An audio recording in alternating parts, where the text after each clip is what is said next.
Papa Jack, kahit anong tires ba pwede kong gamitin? Papa Jack, nagmamatter ba talaga na mas mahal, mas makapit, mas okay? Papa Jack, ano ba yung dapat kong gamitin? Yung mumurahin o yung mamahalin? Papa Jack, bike to work lang naman ako eh. Ano ba yung pwede mo maisuggest sa akin ng mga goma? Oy! Magandang araw sa inyo, mga master! Ayun na, nandito na naman tayo sa panibagong episode natin. Happy New Year sa inyo, mga master, ha?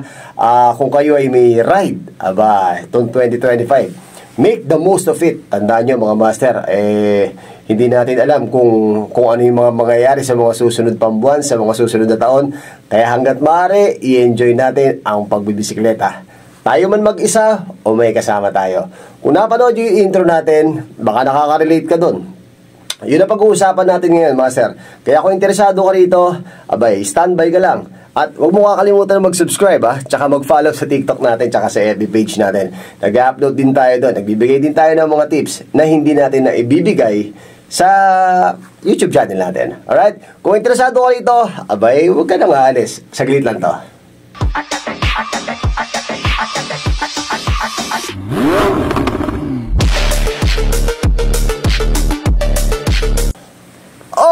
Ito na nga. Sabi ko sa inyo, saglit lang yan eh. O baka hindi ka pa nakapag-subscribe, subscribe ko na. O yan o, click mo lang yan yung bell na yan, tsaka yung subscribe button na yan, alright?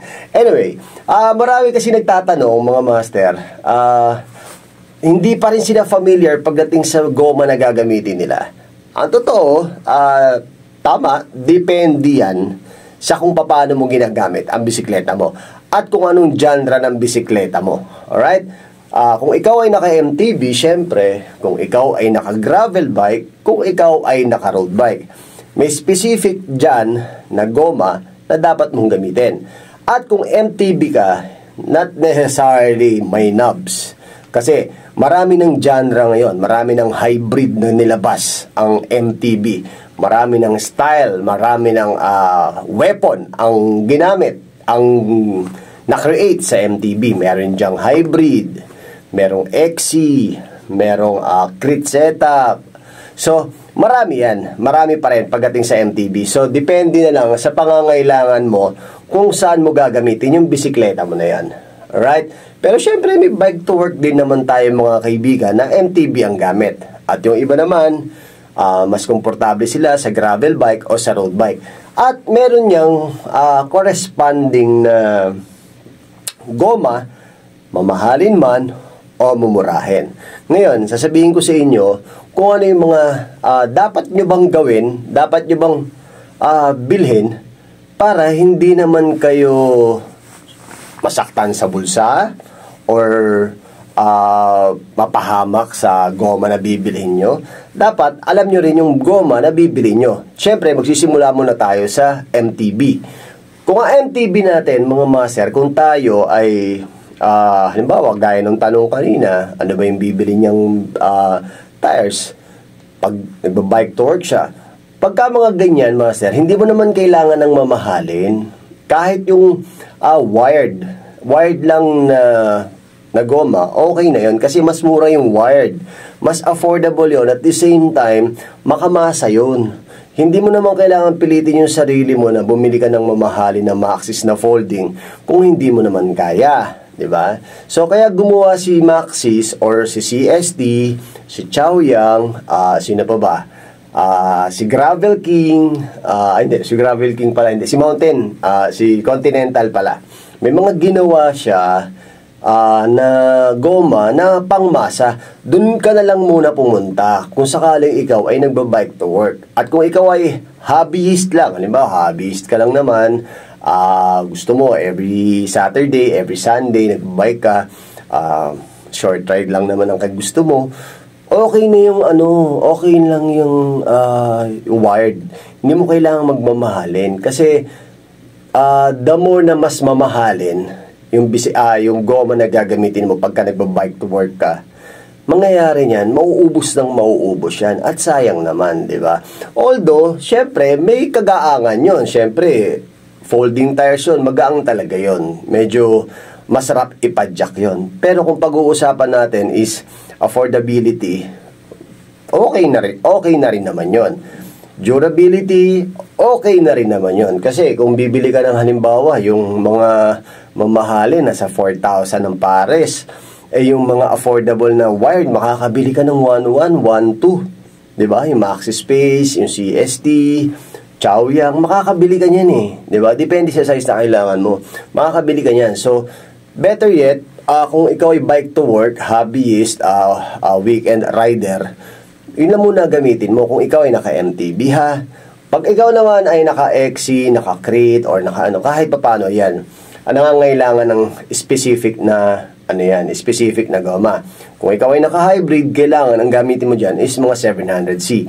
May 700C naman na ginagamit na mumurahin lang din. Yung mga tinatawag na non-folding, mga wired, gaya ng Compass, Billy Goat, yan. Medyo nakalinya yan sa medyo affordable kasi 700C by 38C, meron yan 35C, mga pang-hybrid. Okay? So yun ang gamitin mo. Huwag ka nang gumamit ng medyo mamahalin kung ang ginagamit mo hybrid na pang hobby mo lang, weekend rider, or hobbies lang din. So yun lang muna ang gamitin mo. Pero kapag gusto mo naman talagang ginagawa mo ng bisyo, hindi man hobbyist pero bisyo, at least mga 4 times, 3 times, gamit ka na ng medyo mid-range. Ano nga ba yung mga mid-range?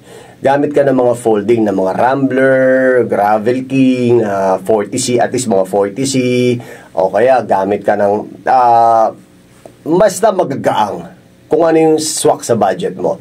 Gamit ka na ng mga ganyan. Pagdating naman sa mga Crate, same thing din sa Crate. Kasi sa Crate, ang labanan sa Crate setup ng MTBs, kailangan pagaangan doon. At the same time, paliitan ng cogs, pero palakihan ng crank. So, yun ang labanan dyan kasi more on speed si Crate. Alright? Pagdating naman sa gravel bike, kung ikaw ay naka-gravel bike, may isasuggest ko kung ikaw naman ay halimbawa hobbyist lang din, halimbawa weekend rider ka, at gusto mo lang naka-gravel bike, hindi ka naman particular pagdating sa mga goma na mamahalin o mumurahin, may sasuggest ko, master, gamit ka lang ng mga Chaoyang, gamit ka lang ng mga mumurahin na mga non-folding na gravel tires. Kasi kung bibili ka ng Pana Racer na almost 4,000, masakit kasi yun.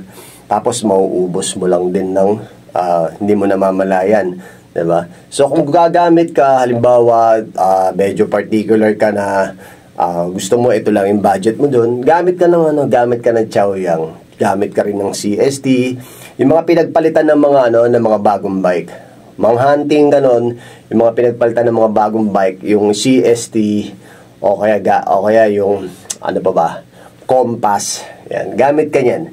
700C by 40C.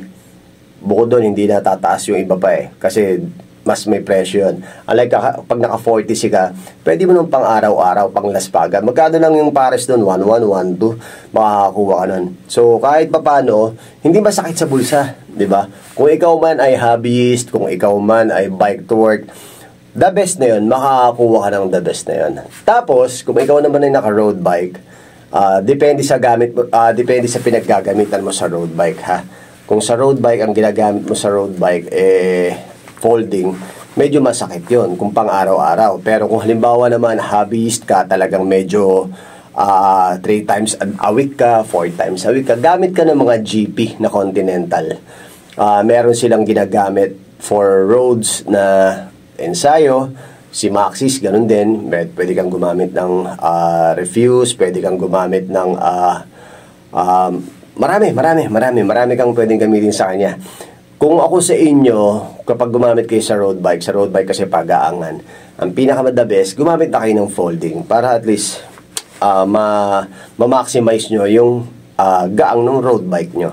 Pagdating naman sa gravel bike pala, yung ibang mga sumasali sa gravel bike, yung mga Gravelton na kung tawagin ngayon, na maraming race si Gravelton ngayon, gamit kayo ng maayos na goma. Kasi sa Gravelton, medyo technical kasi yung mga ganon. Kapag dating sa race, medyo technical yung ginagamit nila. Kung gusto nyo nang mamahalin, mag-Vittoria kayo.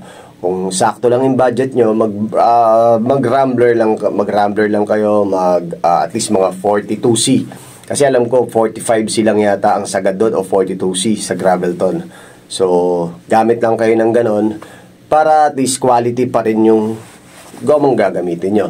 Hindi kayo ilalaglag pagdating sa mga cornering, pagdating sa mga daan, medyo technical na daan, medyo rockies na daan. Kahit pa paano, may laban yung tires nyo. Kapag hindi kasi quality yung tires na ginagamit nyo pagdating sa mga race, medyo may kalalagyan kayo. Hindi maganda pagdating sa roads na tsaka sa tracks. So kailangan at least kahit pa paano yung gamit yung goma applicable para dun sa genre na ginagawa nyo. Kung kayo ay bike to work lang, okay lang yung medyo murahin. Pero kung kayo ay rumi race, kung kayo ay medyo tumatarget ng oras, tumatarget ng loop, tumatarget ng kilometers, mas maganda gamit kayo ng mas quality pa na goma. Alright? So, ayun lang. Sana may natutunan ka, Master, ha?